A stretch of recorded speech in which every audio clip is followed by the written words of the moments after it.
again, we didn't go into the pros and cons of every system because I would make the argument that it's very situational, right? Yes, that is like because we were saying like it's availability of kind of like Mm-hmm. resources, what's in demand, and then two like because we're talking about GDPs, like you could have a region that's massive with not a lot of stuff, Yep. like Siberia, right? Like this GDP of Siberia, like obviously, like yeah, there's resources there, but there's like a couple million people spread out over like an area the size of like several Mm-hmm. countries combined. So like, but then you have like a little area like in South Africa where it's like half of the world's diamonds come from. So it's that's why Siberia is a bad example because most of the I was diamonds are going to say, actually yeah, there. because But Siberia is funny with yeah, that. They do have a lot of raw yeah, minerals and terrible. resources. But yeah, you know Um, what I mean. Yeah, like you can, yeah, like the Mongolian desert. yeah.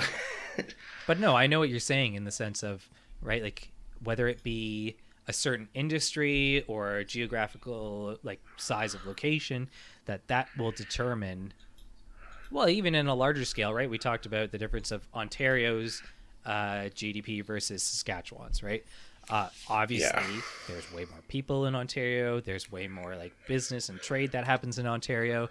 So the GDP of Ontario is going to be a lot higher.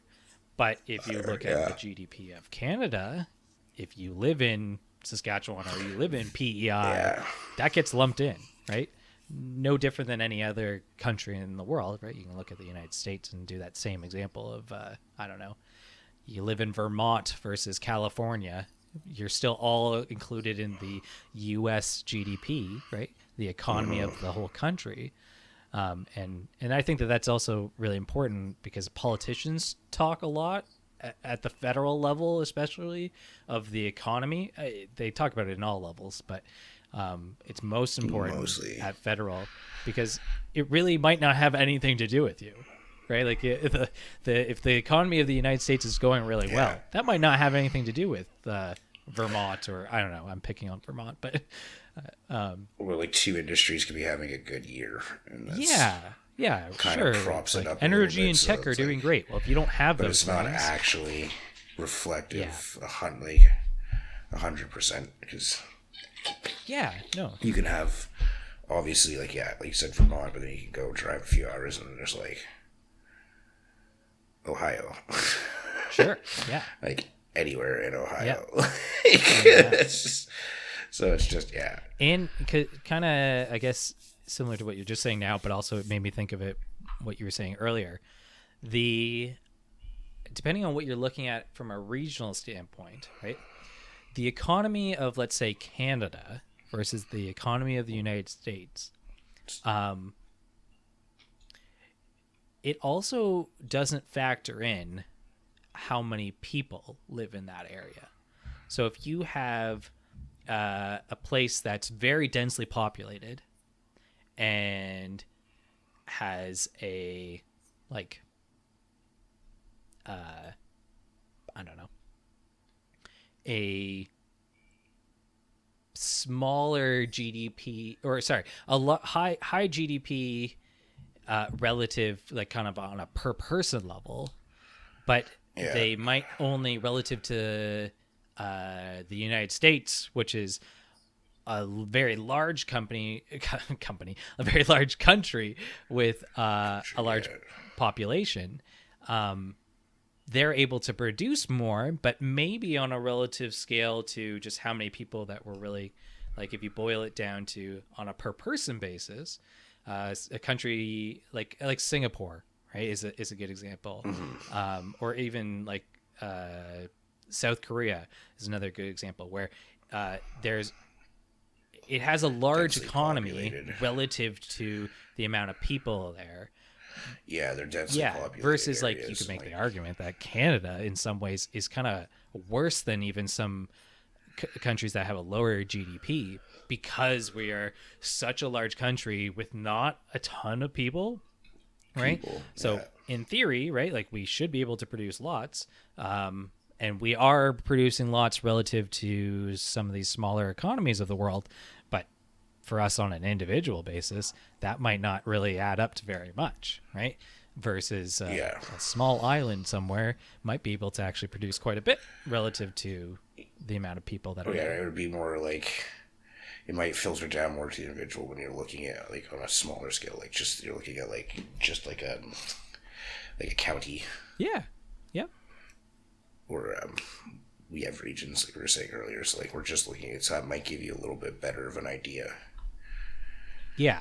Yeah. Like to get a better sense of really what it is. Yeah. And I guess maybe just as a whole, it's really the fact of you should question or think about what really are all the different pieces that add up to the statement of, hey, the economy is doing well, or hey, the economy is not doing well, right? Yeah. Because is that as clear of a picture as it's trying to present it itself as, right? Like the economy often is looked at as inversely connected also with like a bit of like purchasing power in some ways. So a strong economy means that you're able to produce a lot, which means that you are able to purchase a lot, right? You can't produce a good, whatever that good may be, if you have no money in the first place, right? I can't build a TV if I don't have the resources to like buy the resources to make that TV in the first place, right? And on top of that, I can't really, even if I have the money for those goods, it may not necessarily mean that I can sell that product, right? Sell them, yeah. And that's where actually I think that I'm glad that my mind even went to that, because it is interesting that you can have a GDP that's really high, right? AKA the revenue that we were able to bring in as a country or a province is massive, but that doesn't mean that it's all domestic, right? It could mean that maybe 100, or I don't know, that might be extreme, but 100% of a certain good is exported.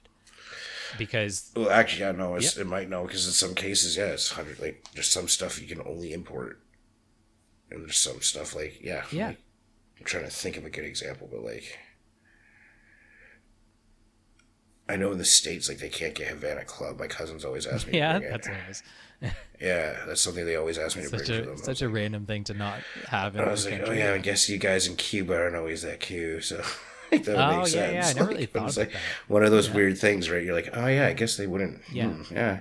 I'm like, that's such a weird request, but I was like, it makes sense. Like, and so I think in some ways, going off of that, if you have a country that imports more than they export, your GDP is very low, right? Because even though you could be exporting a ton of stuff, that importing almost offsets it, right? Or I guess even maybe not even GDP is the best example, but the economy is not doing as strongly as it should be, because we could look at like almost any of those little Pacific Island nations, right? Like they're not going to have. They have to import most of. You want to have like even like somewhat modern lifestyle. Like you're going to have to import most of your stuff. Yeah.